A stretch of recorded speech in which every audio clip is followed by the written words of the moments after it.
ହାତ ଧୋଇବ, ହାତ ଧୋଇଲେ କରୋନା ଛାଡ଼ିବ। ଏଇଟା ସାନିଟାଇଜର, ଆକୁ ହାତରେ ମାରିଲେ କରୋନା ଭାଇରସ ମରିବ। ହଁ ମାସ୍କ ନିଅ, ମାସ୍କ। କେତେ ପଡିବ? ଇଏ 20 ଟଙ୍କା ପଡିବ। ଏତେ ବଡ ବେମାରୀ ବସେ କହିଲେ ଏଡିକାଟେ ଜିନିଷ ଆମେ ଦଉଛୁ 20 ଟଙ୍କା ମାଗୁଛୁ, ତମେ ଦବ ନାଇଁ? ହଁ ହଁ ଦିଆ ହବ ଯେ ଆମେ ସବୁବେଳେ କଷ୍ଟମର ପରିବା ପତ୍ର ଆଣ ସବୁ ଦିଅ ଶସ୍ତାରେ। ମାସ୍କ ପାଇଁ ଏତେ ରେଟ୍ କରୁଛ? କଣ କରିବା, ଆମେ କିଣୁଛୁ ସେଇ ରେଟରେ ବିକୁଛୁ ଆଉ କଣ କରିବା। ଦିଅ 10 ଟଙ୍କା ଦିଅ ଆଉ। ନିଅ ରଖ। ହଉ।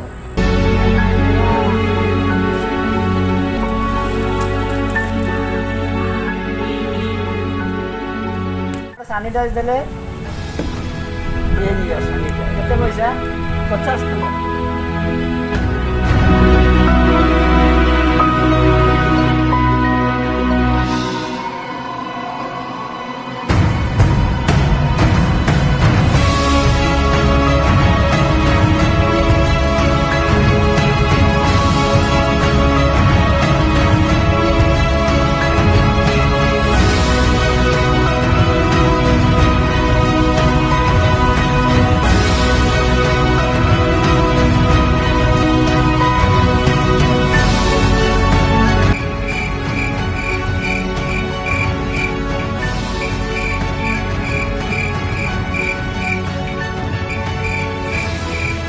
ଓହୋ ଥକିଗଲାଣି, ଏଇଠି ଟିକେ ବିଶ୍ରାମ କରିବ।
सके नहीं। କେମିତି ପାଳିବି କାକୁଡ଼ା କରୁଥିଲି କିଏ ନେଇଗଲା ଏ ଜିନିଷ କିଏ ନେଇଗଲା ଏ ଜିନିଷ କିଛି ନାହିଁ କଣ କରିବି ଏମିତି ହେଇଗଲା କିଏ ନେଲା ଆଉ କଣ କରାଯିବ କିଏ ନେଇଗଲା ଏ ଜିନିଷ ଭାଇ ଦେଖ କିଏ ନେଇଗଲା ଏ ଜିନିଷ ମୋର ଭାଇ କଣ କରିବି ବିକ୍ରି କରିକି ଦି ପଇସା କମଉଥିଲି ପିଲା ଛୁଆ ପାଳୁଥିଲି ଆଉ ନାହିଁ ସେ ଜିନିଷ କିଏ ନେଇଗଲା ଭାଇ କଣ କରିବି ଏ ଭାଇ ଦେଖ ଆସିବ ସାହାଯ୍ୟ କର ମୋ ଜିନିଷ ନାହିଁ କିଏ ନେଇଗଲା ଦେଖ ଭାଇ ଦେଖ ଭାଇ ଦେଖ କଣ କରିବି ଜିନିଷ ଗୁଡ଼ା କିଏ ନେଇଗଲା କଣ କରିବି ए भाई ए बंधु देखो बंधु ए भाई ए बंधु देखो बंधु भाई ए बंधु देखो बंधु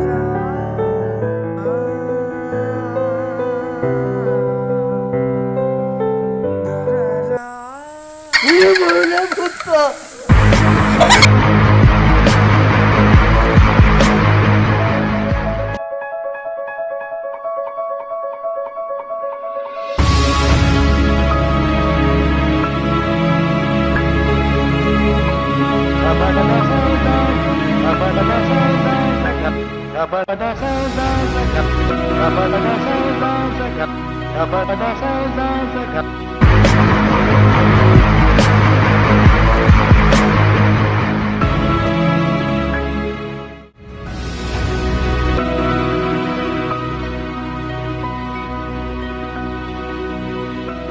ଏତେ ବେଳ ହେଲାଣି ଏଠି ଶୋଇଛି କିଏ ଅନ୍ଧାର ଆସିବା ହେଲାଣି ଆମ ଏ ମାସ ଭିତରେ ମୋର ଭଳିଆ ଦେଖାଯାଉଛି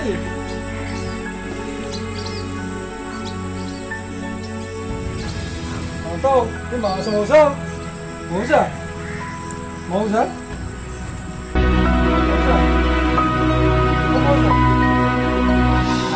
ସେଲ୍ସ ପଳେଇଛି ଆରେ କିଏ କୋଉଠି ଅଛ ପାଣି ଟିକେ ଆଣ ହେ अरे भाई मैंने पानी टिके आना भाई ठीक है पानी आलो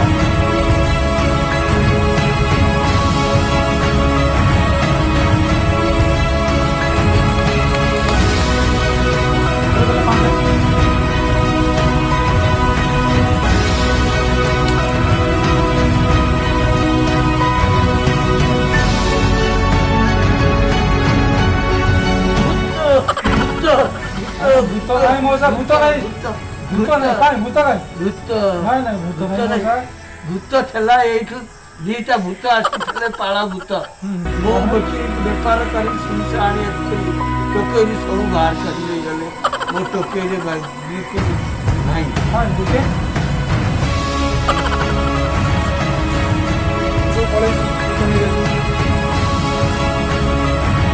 ସାନିଟାଇଜର ତ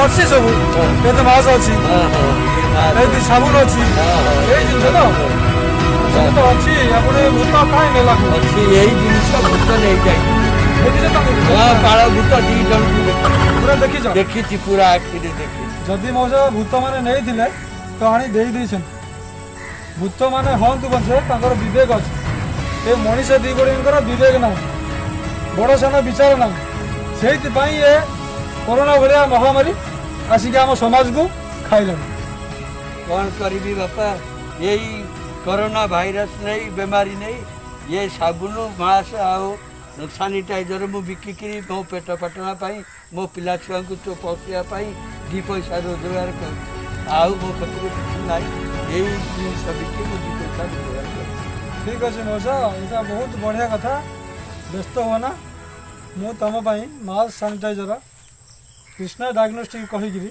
କିଛି ଯୋଗାଇଦେବି ତମେ ଯେମିତି ବିକିବା କଥା ବିକିବ କିନ୍ତୁ ଗରିବ ଲୋକମାନଙ୍କୁ ଟିକେ ମାଗଣାରେ ଦେବ ଆଜ୍ଞା ଏତିକି କଲେ ସମାଜର ମଙ୍ଗଳ ଆମର ମଙ୍ଗଳ ଆଜ୍ଞା ଆଉ କରୋନା ମହାମାରୀ ହଟିଯିବ ଆମ ସମସ୍ତଙ୍କର ମନସ୍କାମନା ହେଇ କରୋନା ମହାମାରୀ ହଟିଯାଏ